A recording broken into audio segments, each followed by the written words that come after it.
नमस्कार, जनता टीवी देख रहे हैं आप। मैं हूं आपके साथ अमर त्रिपाठी। बुलेटिन का आगाज करेंगे हल्द्वानी से बड़ी और अहम जानकारी के साथ। इस वक्त की बड़ी और अहम अपडेट। हल्द्वानी से बड़ी जानकारी सामने। हल्द्वानी में भीषण सड़क हादसा पेश आया, जहां स्कूटी और स्कॉर्पियो की आमने सामने टक्कर हुई। वहीं हादसे में 3 लोगों की मौत और एक व्यक्ति गंभीर रूप से घायल बताया जा रहा है। गोरा पड़ाव के रहने वाले मृतक और घायल बताए जा रहे हैं। सीओ कोतवाल समेत पुलिस टीम मौके पर पहुंची है। वहीं हादसे के कारणों की जांच में फिलहाल पुलिस टीम जुट गई। मंडी चौकी क्षेत्र में हादसे से हड़कंप की स्थिति देखी जा रही है। वहीं रेस्क्यू और जांच का काम जारी है।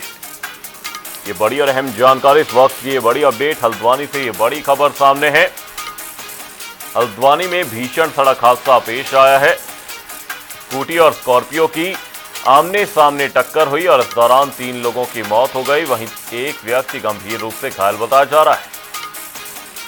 मृतक और घायल गोरा पड़ाव के रहने वाले बताए जा रहे हैं। आपको बता दें, सीओ कोतवाल समेत पुलिस टीम मौके पर पहुंची है। वहीं हादसे के कारणों की फिलहाल जांच की जा रही है। मंडी चौकी क्षेत्र में हादसे से हड़कंप की स्थिति देखी जा रही है। ये बड़ी और अहम अपडेट, बड़ी जानकारी। रेस्क्यू और जांच का काम जारी है।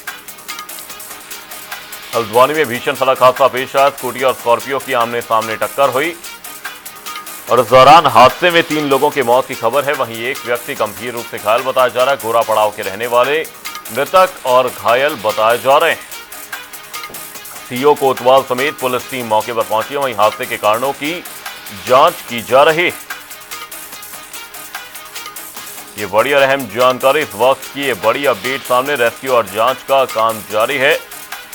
हल्द्वानी में भीषण सड़क हादसा पेश आया है। ये बड़ी और अहम खबर, बड़ी जानकारी आपको बता दें, जहां स्कूटी और स्कॉर्पियो की आमने सामने टक्कर हुई। हादसे में 3 लोगों की मौत हो गई। वहीं एक व्यक्ति गंभीर रूप से घायल बताया जा रहा है। आपको बता दें, मृतक और घायल गोरा पड़ाव के रहने वाले बताए जा रहे हैं। सीओ कोतवाल समेत पुलिस टीम मौके पर पहुंची है। वहीं हादसे के कारणों की जांच तेज कर दी गई। मंडी चौकी क्षेत्र में हादसे से हड़कंप की स्थिति देखी जा रही है। बड़ी और अहम खबर, बड़ी जानकारी सामने। रेस्क्यू और जांच का काम जारी। हल्द्वानी में भीषण सड़क हादसा पेश आया। स्कूटी और स्कॉर्पियो की आमने सामने टक्कर हो गई। हमारे सहयोगी संजय प्रसाद हल्द्वानी से तमाम जानकारी के साथ हमारे साथ जुड़ चुके हैं। संजय, आपसे जानने की कोशिश करेंगे, हल्द्वानी से सड़क हादसे की एक घटना सामने आई जहां पर 3 लोगों की मौत की खबर है। वहीं एक व्यक्ति घायल बताया जा रहा है। फिलहाल क्या कुछ अपडेट, क्या कुछ जानकारी इस पूरी खबर पर? जी अमन, ये जो हादसा है कल देर रात लगभग 10 बजे के आसपास का बताया जा रहा है, जिसमें कुल 4 लोग एक स्कूटी पर सवार बताए जा रहे थे जो हादसे का शिकार हुई है। और अभी तक जो जानकारी आई है उसके अनुसार ओवर स्पीडिंग या रॉन्ग साइड से आना भी इसका एक बड़ी वजह हो सकती है। और इसमें लगभग 3 लोगों की मौके पर ही मौत हो गई थी और एक जो है वो अभी भी आईसीयू में हैं, घायल अवस्था में हैं, गंभीर अवस्था में हैं। और साथ ही साथ जो वाहन है वो भी पूरी तरह क्षतिग्रस्त यहाँ हुआ है। जी अमन। वहीं साथ ही संजय, ये भी जानने की कोशिश करेंगे कि इस तरह के जो हादसे आए दिनों सामने आ रहे हैं, किस तरह से एक बड़ा प्रश्न चिन्ह सड़क सुरक्षा पर लगाते हैं और साथ ही तमाम प्रशासनिक दावों पर भी जो लगातार सामने आते हैं कि सड़क सुरक्षा को लेकर सरकार पूरी तरह से प्रतिबद्ध है, प्रशासन पूरा काम करता हुआ नजर आता है और आए दिन इस तरह के हादसे सामने आते रहते हैं। देखिए अमन, सड़क सुरक्षा एक विषय जरूर है, लेकिन गंभीरता से कितना लिया जाता है ये तो देखने वाली बात है। बहुत ज्यादा गंभीरता से इस मैदान में उतारना किसी भी योजना को, ये एक बड़ा चैलेंज होता है। और सड़क सुरक्षा के लिए भी ऐसा ही है, क्योंकि हालांकि सेमिनार या मंच सजा के सड़क सुरक्षा नहीं की जा सकती है, ये हर कोई जानता है। लेकिन सड़कों पर आजकल सड़कों की क्या स्थिति है और उसके बाद फिर इस तरीके से दुर्घटनाएं सामने आना, क्योंकि पिछले दिनों भी हमने देखा, पिछले 1 हफ्ते पहले भी इसी सड़क पे हल्दू चौड़ में एक दुर्घटना सामने आई थी। बावजूद इसके सड़क सुरक्षा के लिए कोई कड़े इंतजाम नहीं किए गए थे। सीओ कोतवाल समेत पुलिस टीम मौके पर पहुंची है। बहुत बहुत धन्यवाद संजय तमाम जानकारी के लिए। हादसे के कारणों की जांच में फिलहाल पुलिस टीम जुट गई है। मंडी चौकी क्षेत्र में हादसे से हड़कंप की स्थिति सामने आई। रेस्क्यू और जांच का काम लगातार जारी है। आपको बता दें, हल्द्वानी में भीषण सड़क हादसा पेश आया है, जिनमें 3 लोगों की मौत की खबर है। वहीं एक व्यक्ति गंभीर रूप से घायल बताया जा रहा है। स्कूटी और स्कॉर्पियो की आमने सामने जोरदार टक्कर हुई। वहीं हादसे में 3 लोगों के मौत की खबर है।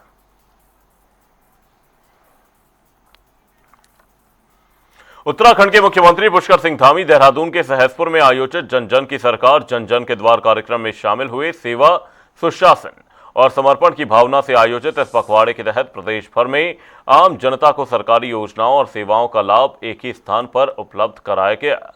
कार्यक्रम में अब तक हजारों लोग विभिन्न योजनाओं से लाभान्वित हो चुके हैं।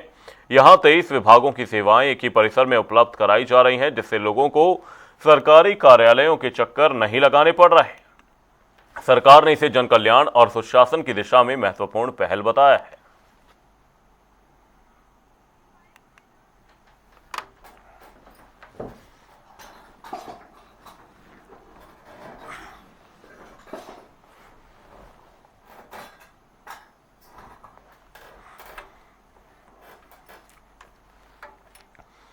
अखिल भारतीय कांग्रेस कमेटी के रचनात्मक विभाग के प्रभारी संदीप दीक्षित ने देहरादून में प्रेस वार्ता कर बताया कि कांग्रेस प्रगतिशील विचारधारा वाले लोगों को जोड़ने का अभियान चला रही है। इसमें शामिल होने के लिए कांग्रेस सदस्य होना जरूरी नहीं, बल्कि संविधान और स्वतंत्रता आंदोलन के मूल्यों में विश्वास होना चाहिए। उन्होंने कहा कि मध्य प्रदेश, राजस्थान, छत्तीसगढ़ और गुजरात के बाद अब उत्तराखंड में भी अभियान का विस्तार किया जा रहा है। इस दौरान प्रदेश अध्यक्ष गणेश कोदियाल भी मौजूद रहे। आज का प्रेस कॉन्फ्रेंस का उद्देश्य ये था कि क्योंकि एक बिल्कुल नया एक मंच बनाया गया है और शायद कांग्रेस में इस तरीके के मंच का पहले कभी गठन नहीं हुआ था, तो थोड़ा इसके बारे में मैं परिचय देना चाहता था। मैं इतना भी आपसे बहुत स्पष्ट तरीके से कहना चाहूँगा, ये एक बिल्कुल नया प्रयास है। अभी तक हम लोग अपनी कोशिशों से, अपनी समझ से, अपने अनुभव से इसके निर्माण को हम लोग कर रहे हैं, धीरे धीरे कर रहे हैं। शीर्ष नेतृत्व से भी हमको ये आदेश मिला है कि, और हमारा भी ये है कि इसको हम एकदम राष्ट्रव्यापी ना करके जहाँ जहाँ हम अपने पैर पसार कर सकते हैं, जहाँ जहाँ हमको लोग इसमें रुचिपूर्ण मिलेंगे, धीरे धीरे संगठन का हम विस्तार। जरूरी नहीं है कि इसमें वही लोग आए जो कांग्रेसी हैं या कांग्रेस की नीतियों से इत्तेफाक रखते हैं। ये वो लोग हैं जो प्रगतिशील विचारों के हों। और हमने ये माना है कि 3 या 2 मान लीजिए मुख्य धाराओं के अंदर ये लोग विश्वास रखें कि आज़ादी के आंदोलन के जो मूल्य थे, आर्थिक मूल्य, सामाजिक मूल्य, देश की रचना के, उसमें इन लोगों का विश्वास हो और संविधान के मूल्यों में इनका विश्वास हो। लोकसभा में नेता प्रतिपक्ष राहुल गांधी का 17 जुलाई को उत्तराखंड दौरा प्रस्तावित है। देहरादून में वे छात्रों की गूंज अभियान के तहत छात्रों और युवाओं से संवाद करेंगे। कार्यक्रम में शिक्षा व्यवस्था, प्रतियोगी परीक्षाओं और युवाओं से जुड़े मुद्दों पर चर्चा होगी। कांग्रेस नेता संजय पालीवाल और विधायक राजवीर चौहान ने कहा कि राहुल गांधी का यह संवाद युवाओं की आवाज को राष्ट्रीय स्तर तक पहुंचाने का माध्यम बनेगा और कार्यक्रम में बड़ी संख्या में छात्र और कार्यकर्ता शामिल होंगे। राहुल गांधी ने पूरे देश में छात्रों की गूंज एक कार्यक्रम लॉन्च किया और उसमें सबसे पहले उन्होंने छात्रों से संवाद करने का काम कोटा में किया, कोटा के बाद लखनऊ में किया, अब उत्तराखंड में आ रहे हैं। 17 तारीख को हजारों की संख्या में छात्रों के साथ वो परेड ग्राउंड में शायद संवाद करेंगे। संभावित परेड ग्राउंड में संवाद कार्यक्रम है शाम को 5 या 6 बजे। मुझे उम्मीद है कि राहुल जी ने जिस तरह से छात्रों को जगाने का काम किया, उनके भविष्य जो ये सरकार पेपर लीक कर करके उनके भविष्य से खिलवाड़ कर रही है, सरकार को जगाने का काम कर रहे हैं, छात्रों के भविष्य को बचाने का काम कर रहे हैं। जो छात्र दिन रात मेहनत करके परीक्षाएं देता है और वो परीक्षाएं पेपर लीक कर दिया जाता है और कई वर्षों से छात्र उन पेपरों को दे नहीं पा रहा, उसका रिजल्ट नहीं आ पा रहा, छात्रों के साथ भविष्य का खिलवाड़ हो रहा है। छात्रों ने पूरे देश में छात्रों की गूंज कार्यक्रम लॉन्च करा, उसी के तहत 17 तारीख को देहरादून में भी छात्रों से संवाद करने आ रहे हैं, जिसके मध्य है। देखिए, राहुल गांधी जी 17 तारीख को जो देहरादून में आ रहे हैं, इससे पहले भी पिछले महीने उनका एक प्रस्तावित कार्यक्रम था और उसमें वो पहुंचे भी, किसी कारणवश उनका हेलीकॉप्टर आगे नहीं बढ़ पाया मौसम खराब होने के कारण। उनके मन में वो टीस है कि मैं उत्तराखंड से बीच में वापस हुआ, मुझे पुणे जल्द जाना चाहिए, तो उसी कड़ी में वो आ रहे हैं। अपने कार्यकर्ताओं की नब्ज टटोलने, उनमें जोश भरने, उन्हें आगे बढ़ने के लिए प्रेरित करने के लिए आ रहे हैं, क्योंकि ये स्पष्ट हो रहा है भाजपा के लोग इस समय जिस तरह से बौखलाए हुए हैं, आज कांग्रेस की कार्यशैली को लेकर, कांग्रेस के काम को लेकर, कांग्रेस के पुराने विचारधारा को लेकर जिस तरह से परेशान है। उत्तरकाशी में लगातार हो रही बारिश के बीच जिलाधिकारी प्रशांत आर्य ने सियाना चट्टी के भूस्खलन प्रभावित क्षेत्र का निरीक्षण किया और राहत और पुनर्बहाली कार्यों का जायजा लिया। जिलाधिकारी ने संबंधित विभागों के अधिकारियों को राष्ट्रीय राजमार्ग पर यातायात जल्द बहाल करने के लिए वैकल्पिक मार्ग का निर्माण युद्ध स्तर पर पूरा करने के निर्देश दिए। साथ ही मौके पर सभी जरूरी संसाधन उपलब्ध कराने को कहा।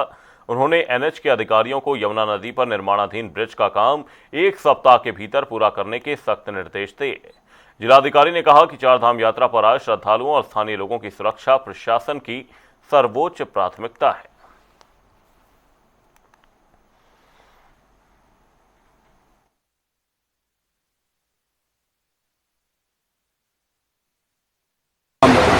उसकी वजह से लगभग 400 मीटर एरिया हमारा रोड अफेक्ट हुआ है, 50 मीटर वॉश आउट हुआ है और बाकी अफेक्ट हुआ है काफ़ी, क्योंकि वाटरशेड एरिया होने की वजह से काफ़ी नमी वाले हैं। तो एनएच की टीम काम कर रही है और लगभग 1 सप्ताह का समय लगेगा इसको रास्ते से सही होने में। लेकिन हमने बाईपास परसों से ही हमने एक पैदल रास्ता चालू कर दिया था, जिसकी हरिद्वार के रानीपुर कोतवाली में स्मार्ट मीटर विवाद को लेकर कांग्रेस कार्यकर्ताओं ने शनिवार को जोरदार प्रदर्शन किया। मामला शिवालिक नगर क्षेत्र का है, जहां बिजली विभाग द्वारा स्मार्ट मीटर लगाए जाने का कांग्रेस नेताओं ने विरोध किया था। इसके बाद विभाग की शिकायत पर कांग्रेस नेता महेश प्रताप राणा समेत कई लोगों के खिलाफ मुकदमा दर्ज किया गया। मुकदमे के विरोध में बड़ी संख्या में कांग्रेस कार्यकर्ता कोतवाली पहुंचे और कार्रवाई वापस लेने की मांग करते हुए नारेबाजी की। कांग्रेस नेताओं ने आरोप लगाया कि लोगों की सहमति के बिना स्मार्ट मीटर लगाए जा रहे हैं और विरोध करने पर मुकदमा दर्ज किया गया। वहीं उन्होंने मामले में निष्पक्ष जांच और कार्रवाई की मांग की है।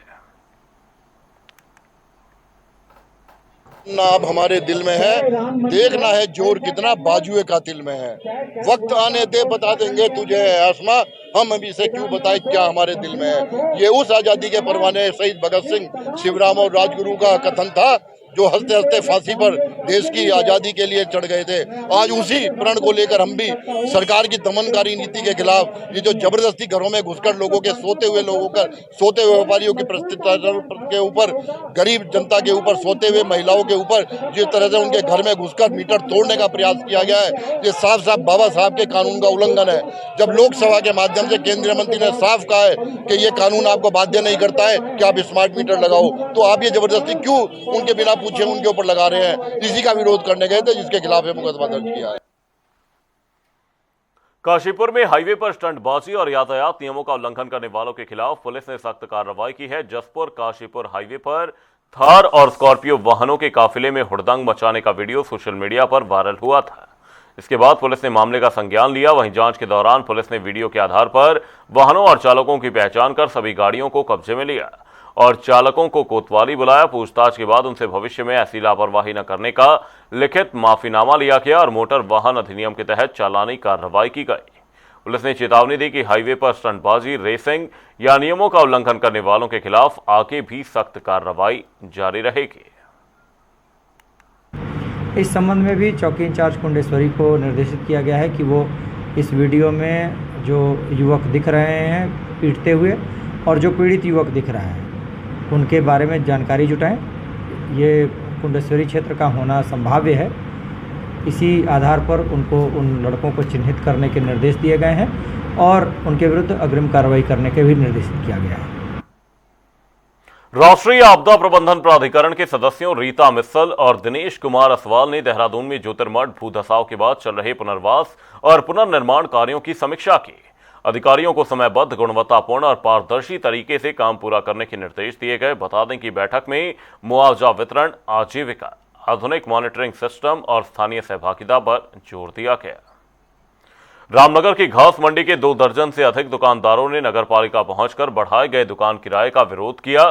दुकानदारों ने अधिशासी अधिकारी आलोक उनियाल को ज्ञापन सौंपकर किराया कम करने और दुकानों का मालिकाना हक देने की मांग की।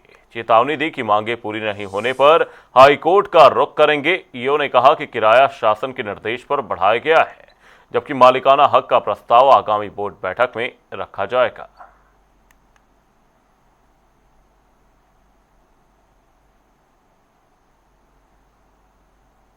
मामला यहाँ से वो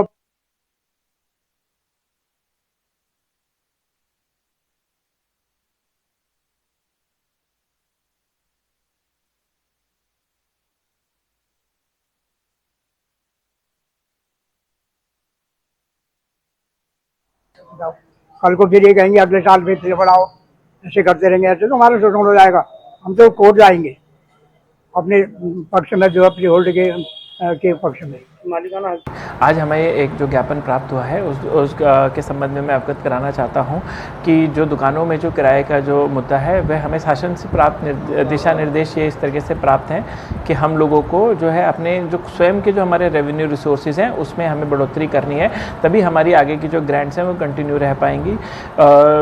वर्तमान में जो किराया था वो 5 रुपये एवं 8 रुपये प्रतिदिन के हिसाब से सन 1990 से ये चला हुआ आ रहा था, तो उसमें बोर्ड के द्वारा डिसीजन लेते हुए इनके किरायों में वृद्धि की गई है और वो बिल्कुल एक नॉर्मल रेट्स के हिसाब से ही की गई है। 600 रुपये और 1000 रुपये तक की इनके मासिक किराए बनाए गए हैं। रामनगर सराय पश्चिमी वन प्रभाग की टीम ने 23 वन अपराधों में वांछित मोस्ट वांटेड वन अपराधी लखविंदर को गिरफ्तार कर लिया। आरोपी आरक्षित वन क्षेत्र में अवैध पातन की नियत से दो आरे लेकर घुसा था। वहीं तभी वन विभाग ने उसे दबोच लिया। लखविंदर पर सागौन, शीशम और खैर की अवैध कटाई और तस्करी के 23 मुकदमे दर्ज हैं। वन विभाग अब उसके नेटवर्क की जांच कर रहा है और गैंगस्टर एक्ट की कार्रवाई की तैयारी में है। इस समय प्रभागी वनाधिकारी तराई पश्चिमी प्रकाश आर्या जी और उप प्रभागी वनाधिकारी श्री किरण शाह जी के निर्देशन में एक अभियान जो है तराई पश्चिमी वन प्रभाग में हमारे द्वारा चलाया जा रहा है, जिसमें जितने भी हमारे वन अपराध में जितने भी मोस्ट वांटेड हैं, वांछित अपराधी हैं, उनकी धरपकड़ की जा रही है। उसमें आज जो है उक्त अपराधी जो लखविंदर सिंह लक्खू है, इसकी काफ़ी समय से विभाग को तलाश थी। ये करीब 2 दर्जन मामलों में 5 साल के अंतर्गत 2 दर्जन मामलों में ये अभियुक्त है। इसे आज गिरफ्तार जो है हमारी जुड़का और गुलजारपुर की संयुक्त टीम द्वारा इसको जो है गिरफ्तार किया गया है। उत्तराखंड में लगातार हो रही मानसूनी बारिश से नदियां उफान पर हैं। देहरादून की सौंग नदी समेत अलकनंदा और मंदाकिनी का जलस्तर तेजी से बढ़ रहा है। मौसम विभाग ने कई जिलों के लिए रेड और ऑरेंज अलर्ट जारी कर दिया है। प्रशासन एसडीआरएफ और एनडीआरएफ हाई अलर्ट पर है। वहीं लोगों से नदी किनारों से दूर रहने और गैर जरूरी यात्रा से बचने की अपील की गई है। पर्यटकों ने भी नदी किनारों पर बेहतर सुरक्षा व्यवस्था की मांग की है।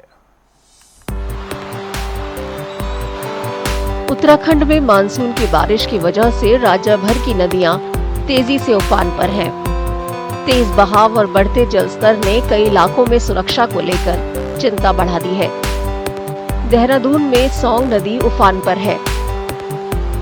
पर्यटक सरकार से नदी के किनारों पर बचाव दल तैनात करने और चेतावनी प्रणाली लगाने की मांग कर रहे हैं।